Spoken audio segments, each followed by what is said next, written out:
प्यारे प्यारे दोस्तों, नमस्कार। स्वागत है आप सभी का मेरे YouTube चैनल में। और आज हम लोग NCERT कक्षा 11 चैप्टर 10 को पढ़ेंगे। और आज का हमारा चैप्टर है विकास। और ये पॉलिटी है, यानी कि राजनीतिक शास्त्र। और पॉलिटी का 2 बुक है हमारे NCERT में, तो ये सेकेंड बुक का चैप्टर 10 है। चलिए, और हमारे चैप्टर का नेम है विकास। आइए हम लोग शुरू करते हैं। इस अध्याय में हम विकास की सामान्य समझ से चर्चा शुरू करेंगे और देखेंगे कि विकास की इस समझ ने क्या समस्याएं पेश की हैं। बाद वाले खंड में हम उन तरीकों को खोजेंगे जिनसे इन समस्याओं को हल किया जा सकता है। हम विकास के बारे में सोचने के कुछ वैकल्पिक तरीकों पर भी चर्चा करेंगे। इस अध्याय से गुजरने के बाद आप विकास पद के अर्थ की व्याख्या करेंगे, विकास के प्रचलित मॉडलों की उपलब्धियों और समस्याओं पर चर्चा करेंगे और विकास के जो वैकल्पिक मॉडल पेश किए गए हैं उनमें से कुछ एक पर चर्चा कर सकेंगे। आइए इसकी भूमिका को देख लेते हैं। मान लें कि एक विद्यालय में प्रत्येक कक्षा की ओर से पाठ्यक्रम में इतर गतिविधि के तौर पर वार्षिक पत्रिका निकलती है। एक कक्षा में शिक्षक पिछले साल की पत्रिका को आदर्श मानता है और उसके अनुसार इस साल की पत्रिका की योजना बनाता है। इसमें कौन से विषय, आलेख, कविता आदि होने चाहिए। उसके बाद वह विषयों का विभाजन कर विभिन्न छात्रों में लिखने के लिए विषय और जिम्मेदारियों का बंटवारा करता है। ऐसे में भी यह भी संभव है कि क्रिकेट में रुचि रखने वाली छात्रा को कोई अन्य विषय मिल जाए और जिसे क्रिकेट का जिम्मा दिया जाए वह वास्तव में नाटक लिखने का उत्सुक हो। यह भी संभव है कि इस योजना के तहत 3 छात्र मिलकर कार्टून की एक श्रृंखला तैयार करना चाहते हो, मगर पाएं कि उन्हें अलग अलग समूहों में रख दिया गया है।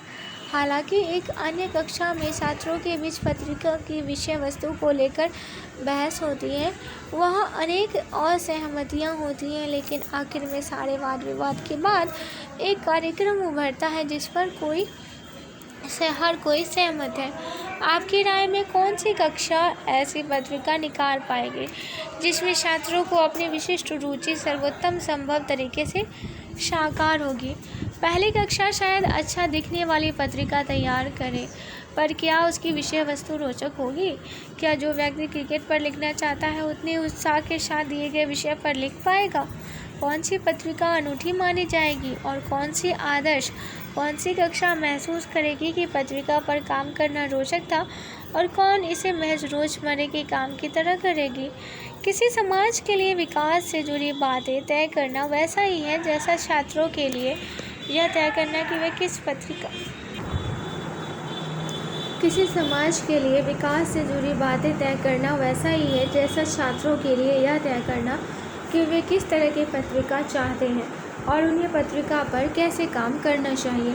हम या तो किसी दूसरे देश में इस्तेमाल किए गए मॉडल का यादृच्छिक रूप से अनुकरण कर सकते हैं या पूरे समाज की भलाई और विकास परियोजनाओं से पर प्रभावित लोगों के अधिकारों को ध्यान में रखते हुए योजना बना सकते हैं। नेतागण लोगों की विरोध की परवाह न करते हुए विकास परियोजनाओं को पूरा करने का निर्णय कर सकते हैं या वे लोगों को साथ लेते हुए लोकतांत्रिक तरीकों से आगे बढ़ सकते हैं। विकास शब्द अपने व्यापकतम अर्थ में उन्नति, प्रगति, कल्याण और बेहतर जीवन की अभिलाषा के विचारों का वाहक है। कोई समाज विकास के बारे में अपनी रुचि में अपनी समझ के द्वारा यह स्पष्ट करता है कि समाज के लिए समग्र रूप से उसकी दृष्टि क्या है और उसे प्राप्त करने का बेहतर तरीका क्या है। हालांकि विकास शब्द का प्रयोग प्रायः आर्थिक विकास की दर में वृद्धि और समाज की आधुनिकीकरण जैसे संकीर्ण अर्थों में भी होता रहता है। दुर्भाग्य से विकास को आमतौर पर पहले से निर्धारित लक्ष्यों या बांध, उद्योग, अस्पताल जैसी परियोजनाओं को पूरा करने से जोड़कर देखा जाता है। विकास का काम समाज के व्यापक नज़रिए के अनुसार नहीं होता है। इस प्रक्रिया में समाज के कुछ हिस्से लाभान्वित होते हैं जबकि बाकी लोगों को अपने घर, जमीन, जीवन शैली को बिना किसी भारपाई के खोना पड़ सकता है। क्या विकास के क्रम में लोगों के अधिकारों का सम्मान किया गया क्या विकास के लाभ और बोझ का उचित वितरण हुआ, या विकास की प्राथमिकताओं के बारे में फैसले लोकतांत्रिक तरीके से लिए गए। ऐसे मुद्दे अनेक देशों में उठाए जा रहे हैं, इसीलिए विकास अच्छा खासा विवाद का विषय बन गया है। विभिन्न देशों द्वारा अपनाए गए विकास के मॉडल बहस और आलोचना के विषय बन गए हैं और वैकल्पिक मॉडल पेश किए जा रहे हैं। ऐसी परिस्थिति में विकास की व्यापक समझ एक ऐसे मानक की भूमिका निभा सकती है जिससे किसी देश में विकास के अनुभव को जांचा जा सकता है। विकास की चुनौतियाँ। विकास की अवधारणा ने 20वीं सदी के उत्तरार्ध में महत्वपूर्ण सफलता हासिल की। उस समय भी एशिया और अफ्रीका के बहुत से देशों ने राजनीतिक आज़ादी हासिल की थी। अधिकतर देश कंगाल बना दिए गए थे और उनके निवासियों का जीवन स्तर निम्न था। शिक्षा, चिकित्सा और अन्य सुविधाएं कम थी। उन्हें अक्सर अविकसित या विकासशील कहा जाता था। उनका मुकाबला पश्चिमी यूरोप के अमीर देशों और अमेरिका से था। अब 1950 और 1960 के दशक में जब अधिकतर एशियाई व अफ्रीकी देशों ने अपनी वैश्विक शासन से आज़ादी पा ली, तब उनका विकास हो रहा है हासिल की, तब उनके सामने सबसे महत्वपूर्ण काम गरीबी, कुपोषण, बेरोजगारी, निरक्षरता, बुनियादी सुविधाओं के अभाव की निहायत ज़रूरी समस्याओं का समाधान करना था, जिसे उनकी बहुसंख्यक आबादी भुगत रही थी। उनका तर्क था कि वे पिछड़े इसलिए हैं कि औपनिवेशिक शासन में उनके संसाधनों का उपयोग उनके फ़ायदे के लिए नहीं, उपनिवेशवादियों के फ़ायदे के लिए होता था। स्वतंत्रता के द्वारा वे अपने संसाधनों का उपयोग अपने राष्ट्रीय हित में सर्वश्रेष्ठ तरीकों से कर सकते हैं। इस प्रकार अब उनके लिए वैसी नीतियाँ बनाना संभव था जिनसे वे अपने पिछड़ेपन से उभर सके और पूर्ववर्ती औपनिवेशिक मालिकों के स्तर को हासिल करने की ओर बढ़ सके। इस बोध ने इन देशों का विकास परियोजनाएं शुरू करने की प्रेरणा दी। विकास की अवधारणा विगत वर्षों में काफ़ी बदली है। आरंभिक वर्षों में जोर आर्थिक उन्नति और समाज के आधुनिकीकरण के रूप में पश्चिमी देशों के स्तर तक पहुंचने पर था। विकासशील देशों ने औद्योगिकरण, कृषि और शिक्षा के आधुनिकीकरण एवं विस्तार के जरिए तेज आर्थिक उन्नति का लक्ष्य निर्धारित किया था। उस समय यह माना जाता था कि इस तरह के सामाजिक और आर्थिक बदलाव को शुरू करने में केवल राजसत्ता ही सक्षम माध्यम है। अनेक देशों ने विकास की महत्वाकांक्षी योजनाओं का सूत्रपात किया। ऐसा प्रायः विकसित देशों की मदद और कर्ज के जरिए किया गया। 50 के दशक से प्रारंभ करते हुए भारत में विकास के लिए पंचवर्षीय योजनाओं की एक श्रृंखला बनी और इसमें भाखड़ा नांगल बांध, देश के विभिन्न हिस्सों में इस्पात संयंत्रों की स्थापना, खनन, उर्वरक उत्पादन और कृषि तकनीकों में सुधार जैसी अनेक बृहद परियोजनाएं शामिल थीं। उम्मीद की गई कि यह बहुआयामी रणनीति आर्थिक रूप से प्रभावकारी होगी और देश की संपदा में महत्वपूर्ण बढ़ोतरी होगी। यह उम्मीद भी की गई कि इस बढ़ोतरी में आने वाली संपन्नता धीरे धीरे समाज के सबसे गरीब तबके तक रिसकर पहुंचेगी और असमानता को कम करने में सहायक होगी।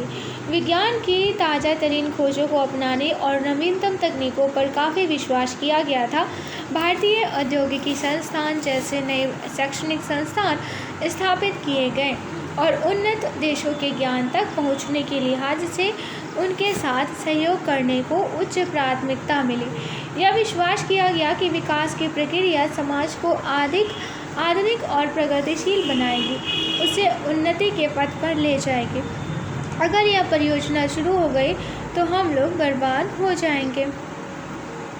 विकास का जो मॉडल भारत और अन्य देशों द्वारा अपनाया गया उसकी विगत वर्षों में बहुत अधिक आलोचना हुई है और इसने विकास के लक्ष्यों और प्रक्रियाओं के बारे में कुछ पुनर्विचार करने के लिए प्रेरित किया है। विकास के मॉडल की आलोचनाएं। विकास के आलोचकों ने ध्यान दिलाया है कि बहुत से देशों में जिस तरीके से विकास मॉडल को अपनाया गया है वह विकासशील देशों के लिए काफ़ी महंगा साबित हुआ है। इसमें वित्तीय लागत बहुत अधिक रही और अनेक देश दीर्घकालीन कर्ज से दब गए। अफ्रीका अभी तक अमीर देशों के लिए गए भारी कर्ज तले कराह रहा है, विकास के रूप में उपलब्धि किए गए कर्ज के अनुरूप नहीं रही और दरिद्रता एवं रोगों से अभी भी महाद्वीप को अपनी चपेट में ले रखा है। विकास की वह कीमत जो समाज को चुकानी पड़ी। विकास के इस मॉडल के कारण बहुत बड़ी सामाजिक कीमत भी चुकानी पड़ी। अन्य चीज़ों के अलावा बड़े बांधों के निर्माण, औद्योगिक गतिविधियों और खनन कार्यों की वजह से बड़ी संख्या में लोगों का उनके घरों और क्षेत्रों से विस्थापन हुआ। विस्थापन का परिणाम आजीविका खोने और दरिद्रता में वृद्धि के रूप में सामने आया है। अगर ग्रामीण खेतीय समुदाय अपने परंपरागत पेशे और क्षेत्र से विस्थापित होते हैं तो वे समाज के हाशिए पर चले जाते हैं। बाद में वे शहरी और ग्रामीण गरीबों की विशाल आबादी में शामिल हो जाते हैं। लंबी अवधि में अर्जित परंपरागत कौशल नष्ट हो जाते हैं। संस्कृति का भी विनाश होता है, क्योंकि जब लोग नई जगह पर जाते हैं तो वे अपनी पूरी सामुदायिक जीवन पद्धति खो बैठते हैं। ऐसे विस्थापनों ने अनेक देशों में संघर्षों को जन्म दिया है। विस्थापित लोगों ने अपनी इस नियति को हमेशा निष्क्रियता से स्वीकार नहीं किया। आपने नर्मदा बचाओ आंदोलन के बारे में सुना होगा, जहाँ नर्मदा नदी पर सरदार सरोवर परियोजना के तहत बनने वाले बांधों के निर्माण के खिलाफ आंदोलन चला रहा है।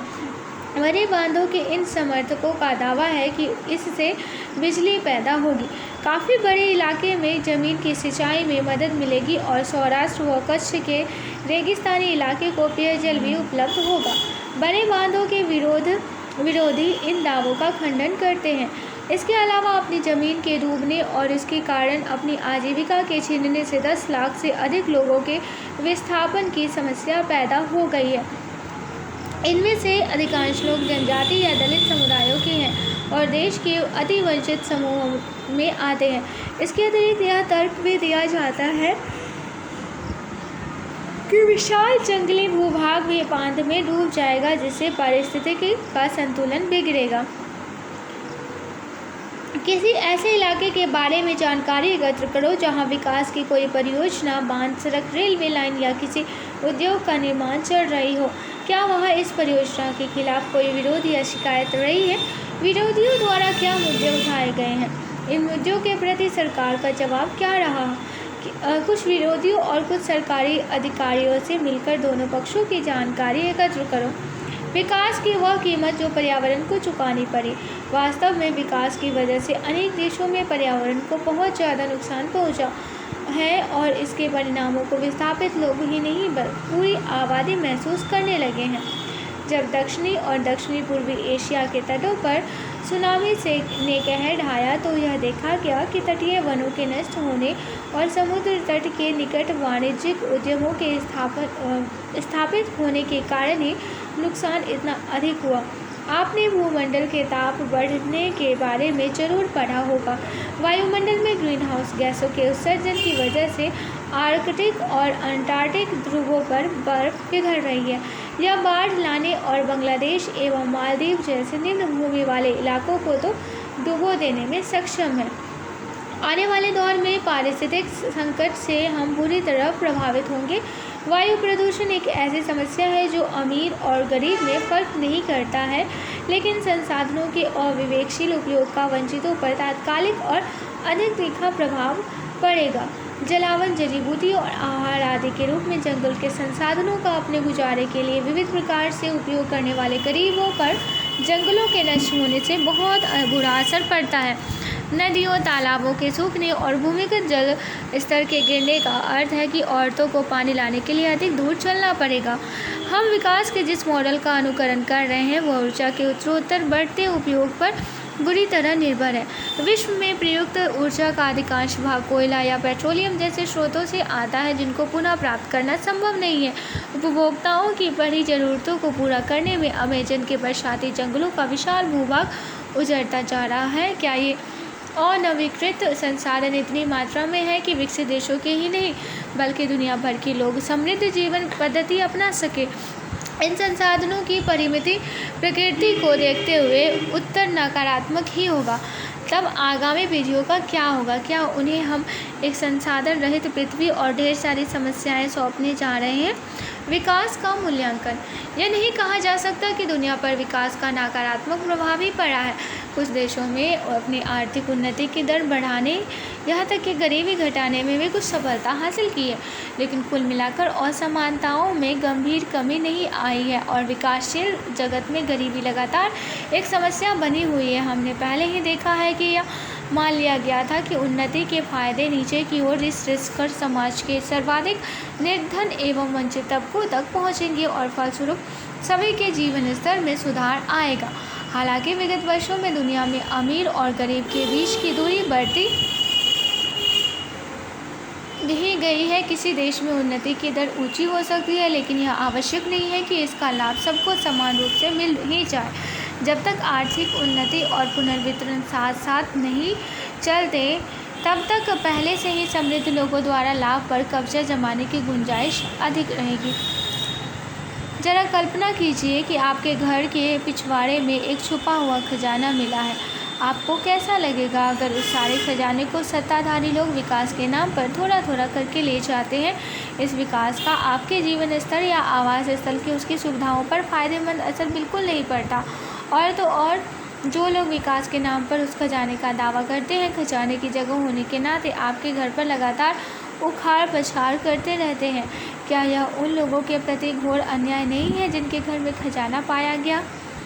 1950 में नाइजीरिया के ओगोनी प्रांत में तेल पाया गया, जिसका परिणाम कच्चे तेल की खोज में हुआ। जल्दी ही आर्थिक वृद्धि और बड़े व्यापार के दावेदारों ने ओगोनी के चारों ओर राजनीतिक षड्यंत्र, पर्यावरणीय समस्याओं और भ्रष्टाचार का घरा जाल बुन दिया।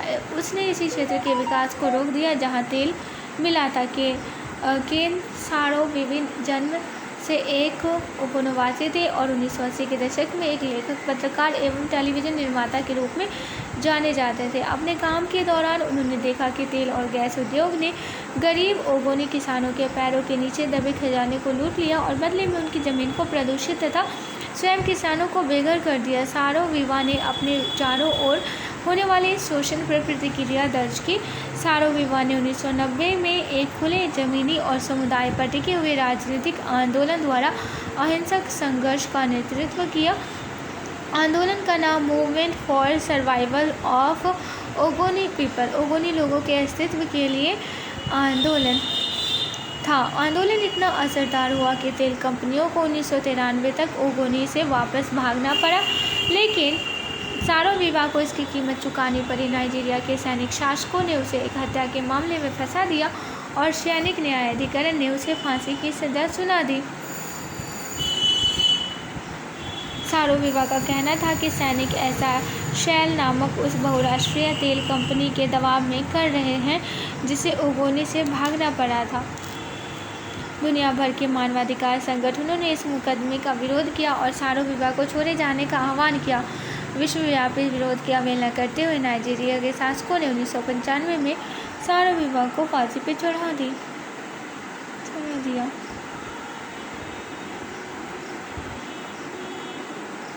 आपने अक्सर प्रदूषण, अवशिष्ट प्रबंधन, टिकाऊ विकास, दुर्लभ प्राणियों का संरक्षण और भूमंडलीकरण तापन जैसे शब्द सुने होंगे। ये पर्यावरण आंदोलन के पसंदीदा शब्द हैं जो प्राकृतिक संसाधनों और पारिस्थितिक तंत्र को बचाने में कारगर होते हैं। पर्यावरणविदों का कहना है कि मानव को पारिस्थितिकी के सुर में सुर मिलाते हुए जीना सीखना चाहिए और पर्यावरण में अपने तात्कालिक हितों के लिए छेड़छाड़ करना बंद करना चाहिए। उनका मानना है कि पृथ्वी का इस सीमा तक उपभोग चल रहा है और प्राकृतिक साधनों को इस तरह नष्ट किया जा रहा है कि हम आने वाली पीढ़ियों के लिए केवल उजाड़ धरती, जहरीली नदियाँ और प्रदूषित हवा ही छोड़कर जाएंगे। पर्यावरणवाद की जड़ें औद्योगिकीकरण के खिलाफ 19वीं सदी से विकसित हुए विद्रोहों में देखी जा सकती है। आजकल पर्यावरण आंदोलन एक विश्वव्यापी मामला बन गया है और उसके गवाह है दुनिया भर में फैले हजारों गैर सरकारी संगठन और बहुत से ग्रीन पार्टियां। कुछ जाने माने पर्यावरणविद संगठनों में ग्रीन पीस और वर्ल्ड वाइल्ड लाइफ फंड शामिल है। भारत में भी हिमालय के वन क्षेत्र को बचाने के लिए चिपको आंदोलन का जन्म हुआ। ऐसे समूह पर्यावरण उद्देश्यों की रोशनी में सरकार की औद्योगिक एवं विकास नीतियों को बदलने के लिए दबाव डालने का प्रयास करते हैं। यदि विकास की ऐसी प्रक्रिया को समझा जाए जिसका लक्ष्य लोगों के जीवन की गुणवत्ता में वृद्धि हो, तो यह तर्क दिया जा सकेगा कि विकास को केवल आर्थिक उन्नति के सूचकांक के दर के जरिए मापना अपर्याप्त और कई बार भ्रामक भी हो सकता है। अब विकास को मापने के वैकल्पिक तरीके खोजे जा रहे हैं। इसी तरह का एक प्रयास मानव विकास प्रतिवेदन है, जिसे संयुक्त राष्ट्र विकास कार्यक्रम वार्षिक तौर पर प्रकाशित करता है। इस प्रतिवेदन में साक्षरता और शैक्षिक स्तर, आयु संभाव्यता और मातृ मृत्यु दर जैसे विभिन्न सामाजिक संकेतकों के आधार पर देशों का दर्जा निर्धारित किया जाता है। इस उपाय को मानव विकास सूचकांक कहा गया है। इस अवधारणा के अनुसार विकास को ऐसी प्रक्रिया होनी चाहिए जो आधिकारिक लोगों को उनके जीवन में अर्थपूर्ण तरीके से विकल्पों को चुनने की अनुमति दें। विकास की वैकल्पिक अवधारणा। अध्याय के पहले हिस्से में विकास के उस मॉडल की कुछ सीमाओं की चर्चा की गई जिसका अनुसरण अब तक किया गया। इसके लिए मानव और पर्यावरण दोनों के लिहाज से भारी कीमत चुकानी पड़ी है। विकास नीतियों के कारण जो कीमत चुकानी पड़ी, उसका विकास के फायदों का वितरण भी लोगों के बीच असमान रूप से हुआ। अधिकतर देशों में विकास की ऊपर से नीचे की रणनीतियाँ अपनाई गई है, अर्थात विकास की प्राथमिकताओं और रणनीतियों का चयन और परियोजनाओं के वास्तविक कार्यान्वयन के सभी फैसले आमतौर पर राजनीतिक नेतृत्व और नौकरशाही के उच्चतर स्तरों पर होते हैं। जिन लोगों के जीवन पर विकास योजनाओं का तत्काल असर पड़ता है, आमतौर पर उससे तनिक भी सलाह नहीं ली जाती है। न तो सदियों से हासिल उनके अनुभवों और ज्ञान का उपयोग किया जाता है, न ही उनके हितों का ध्यान रखा जाता है। यह लोकतांत्रिक देशों के लिए भी उतना ही सच है जितना तानाशाही के अधीन देशों के लिए। इस तरह विकास परियोजनाओं से फ़ायदा उठाने वाले सत्ताधारी तबकों द्वारा तैयार और लागू प्रक्रिया बन जाता है। इनसे न्यायपूर्ण और टिकाऊ विकास के बारे में वैकल्पिक तरीकों से सोचने और आगे बढ़ाने की ज़रूरतों को रेखांकित किया गया है। इस प्रक्रिया में अधिकार, समानता, आज़ादी, न्याय और लोकतंत्र जैसे सभी मुद्दे उठाए गए हैं। इस विभाग में हम तहकीकात करेंगे कि इन धारणाओं ने विकास विमर्श के संदर्भ में कैसे नए अर्थ हासिल किए हैं। चिंतन मंथन।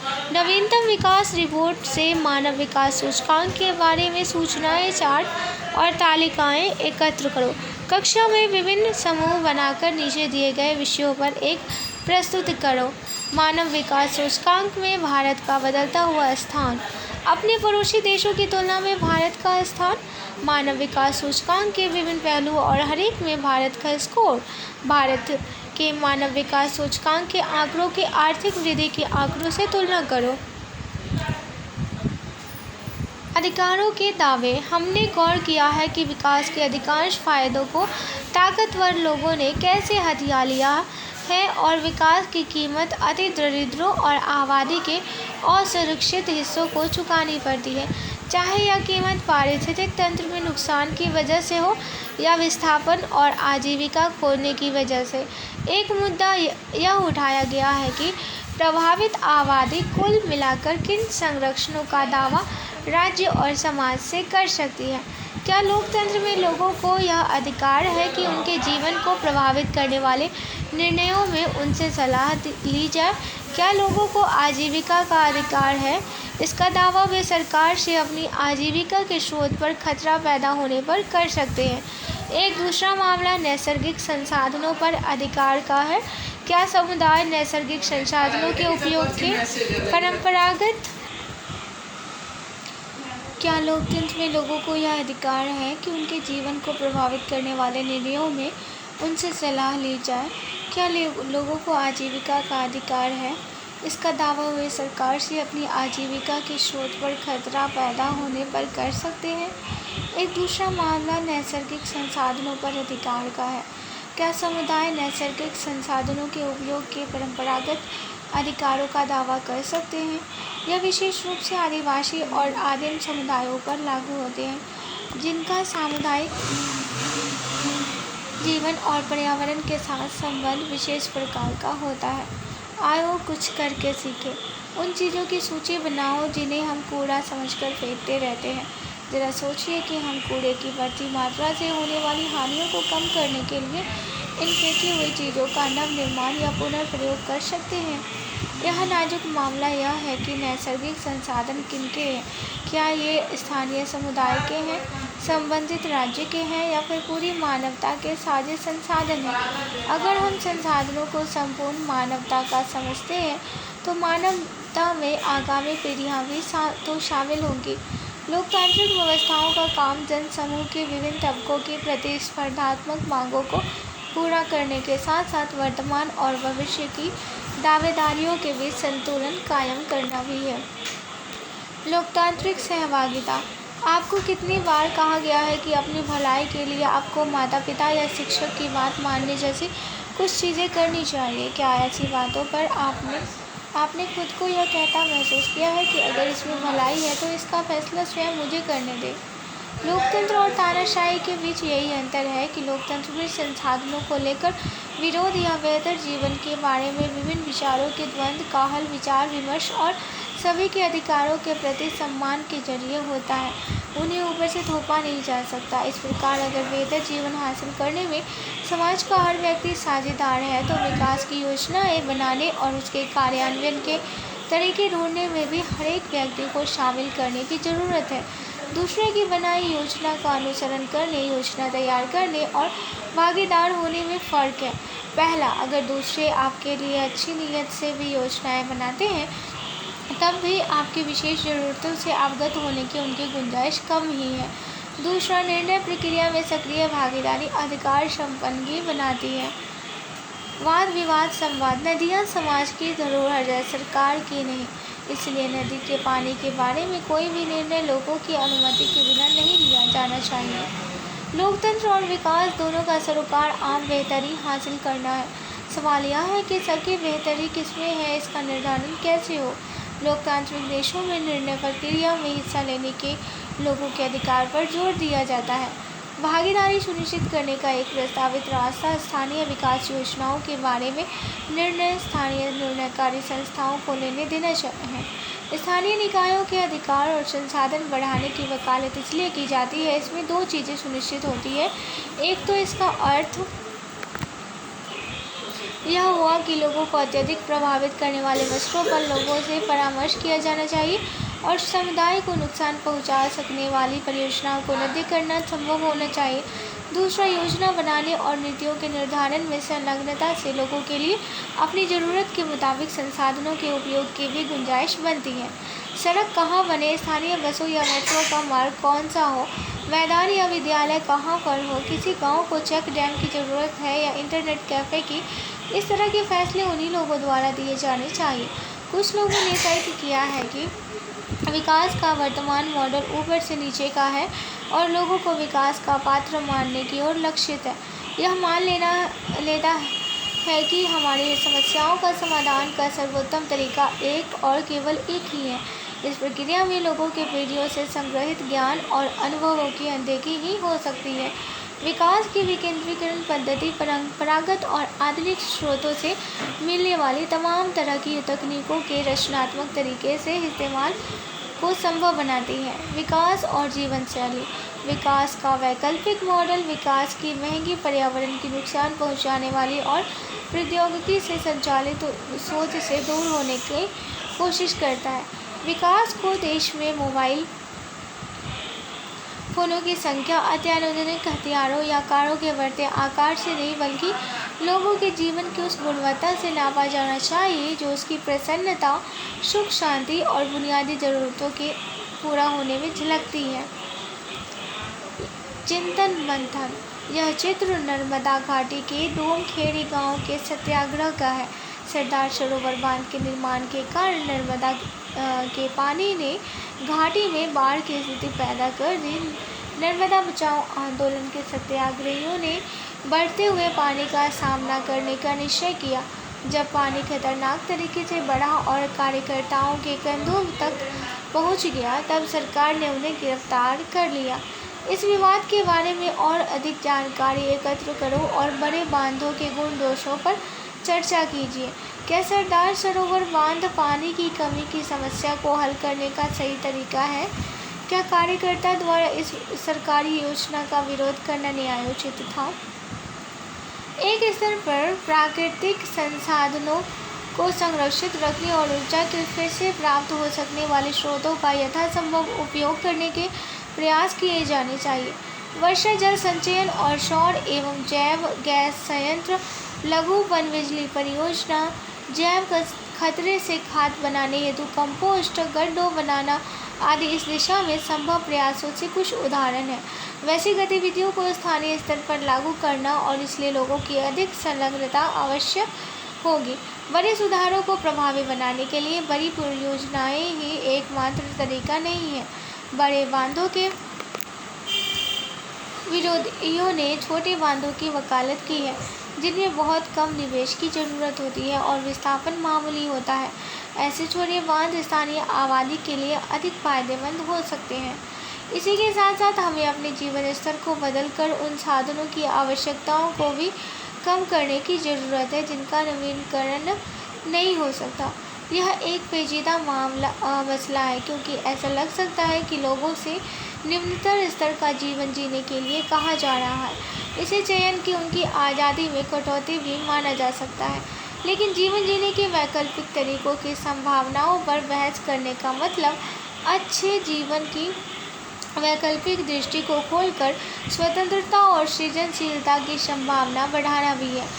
ऐसी किसी नीति के लिए देश भर के लोगों और सरकारों के बीच बड़े पैमाने पर सहयोग की जरूरत होगी। इसका अर्थ होगा कि ऐसे मामलों पर निर्णय लेने के लिए लोकतांत्रिक तरीका अपनाया जाए। अगर हम विकास को किसी की आज़ादी में बढ़ोतरी की प्रक्रिया के रूप में देखते हैं और लोगों को निष्क्रिय उपभोक्ता पर नहीं मानकर विकास लक्ष्यों को तय करने में सक्रिय भागीदारी मानते हैं, तो वैसे मसलों पर सहमति तक पहुंचना संभव है। इस प्रक्रिया में अधिकार, स्वतंत्रता और न्याय की हमारी अवधारणाओं का भी विस्तार होगा। उन्नी देख, मैं एक नया मोबाइल फ़ोन लाई हूँ। ये रंगीन स्क्रीन, नए गेम्स वाला ज़बरदस्त मॉडल है। ये तो बढ़िया है, लेकिन तुमने कुछ महीनों पहले ही तो एक नया फ़ोन लिया था, उसे क्या हुआ? अरे वह तो पुराना मॉडल था, इसलिए मैंने उसे फेंक दिया। लेकिन क्या तुम जानती हो कि इससे कितना अक्षरण योग्य इलेक्ट्रॉनिक कचरा पैदा होता है? हमारा पर्यावरण आज जो समस्या झेल रहा है वह बद से बदतर होती है। निष्कर्ष को देख लेते हैं। विकास का विचार बेहतर जीवन की कामना से जुड़ा है। यह बहुत ही सशक्त कामना है और बेहतरी की उम्मीद मानवीय कार्यों के संचालक शक्ति है। इस अध्याय में हमने देखा कि समृद्धि पाने के व्यापक रूप से स्वीकृत विचारों की कैसी आलोचना छानबीन हुई है। विकास के अधिक न्यायपूर्ण, टिकाऊ और लोकतांत्रिक मॉडल के लिए बहुस्तरीय खोज जारी है। इस प्रक्रिया में राजनीतिक सिद्धांतों की समानता, लोकतंत्र और अधिकार जैसी संकल्पनाओं की पुनर्व्याख्या हुई है। विकास के लक्ष्यों का अनुसरण करने के दौरान उठे मसले बताते हैं कि हमारे चयन का बाकी मनुष्यों और दुनिया के अन्य जीवों पर भी प्रभाव पड़ता है। इसलिए हमें अपने को व्यापक ब्रह्मांड का अंग ही समझना चाहिए, क्योंकि हमारी नियति आपस में जुड़ी हुई है। साथ ही मेरा कार्य दूसरे पर नहीं, भविष्य की मेरी संभावनाओं पर भी असर डालता है। इसलिए हमें सतर्कता से चुनाव करना चाहिए। अपनी वर्तमान ज़रूरतों का ही नहीं, दीर्घकालीन हितों का ध्यान भी रखना चाहिए। तो आज के लिए बस इतना ही। आशा करती हूँ ये लेक्चर आप लोगों को पसंद आया होगा। ये लेक्चर सुनने के लिए आप सभी का बहुत बहुत धन्यवाद।